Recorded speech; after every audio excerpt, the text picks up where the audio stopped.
One of my favorite things to do growing up was to get one of those big anthologies of The Far Side. I loved The Far Side and sit and read through it and just laugh hysterically. And then I grew to like Calvin and Hobbes, Foxtrot, and then as I got a little older, Zits came out and those were really fun. And my children love getting those comics anthologies, Calvin and Hobbes, Baby Blues, Zits, all of that. They get them from the library, they love to read it. Why am I talking about graphic novels in my series, The Redeemed Reader? Hi, I'm Beth Smith.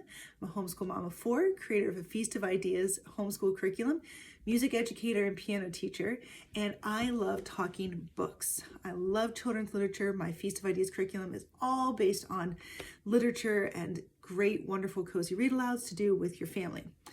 I've been going through this series about The Redeemed Reader, and this chapter 7 is graphic novels. Are they literature? And I've gone through this debate between me and my husband, even just myself. Where do graphic novels stand? And I thought this chapter was very, very helpful. And so they go through like the history of different graphic novels. One of the cautions they give, literary graphic novels do not always equal younger reader versions, because sometimes that graphic novel is for a more mature audience. So just be cautious with that. But I thought this was a really helpful distinction for should I use a graphic novel, should I do the book? If you want to focus on literary analysis, you should opt for the original text.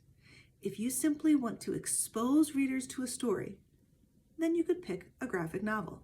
I thought that was a great way to deal with it. In fact, my teenage daughter wanted to get more familiar with some Jane Austen works, but she wasn't quite ready. She's a young teen, preteen. Wasn't quite ready to really take a stab at Pride and Prejudice and Sense and Sensibility and Emma.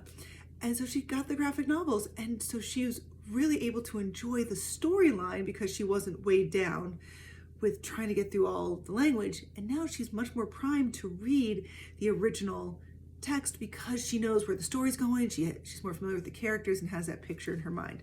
So I thought that was a really great. They do give a book list. I will tell you, I will be honest, graphic novels are not my thing. I am cool with comics like the anthology comics of Far Side or Calvin and Hobbes, but even the longer form of Calvin and Hobbes, like the big one with all the color on it, I didn't like those. Like they did not keep my attention. My husband loved those. He loves the long form ones. And I was like, nope, I zoned out. Give me the short little panels or give me a novel. But graphic novels are not my thing, so I don't tend to gravitate towards them. But my children have, and they have found some of the graphic novel standalones as well as the graphic novel adaptations. But again, you do have to be careful. Some modern day adaptations, even in graphic novel form, thinking like Babysitter Club type things where in the past we read it, as kids and it was totally fine. Sometimes they modernize it. I remember they did that with a Little Women adaptation, and they put too many mature themes or inappropriate themes or themes that were not in the original context of the story.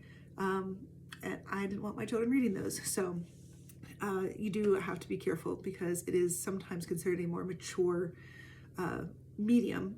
And so the content, they'll sometimes bump up and add different themes, LGBTQ, darker themes, suicide, things like that. So just have to be careful with that and double check. But I thought if you are debating, should I let my kid read this or not? If they're trying to just become familiar with the story, a graphic novel might be perfectly acceptable. So I hope that is helpful.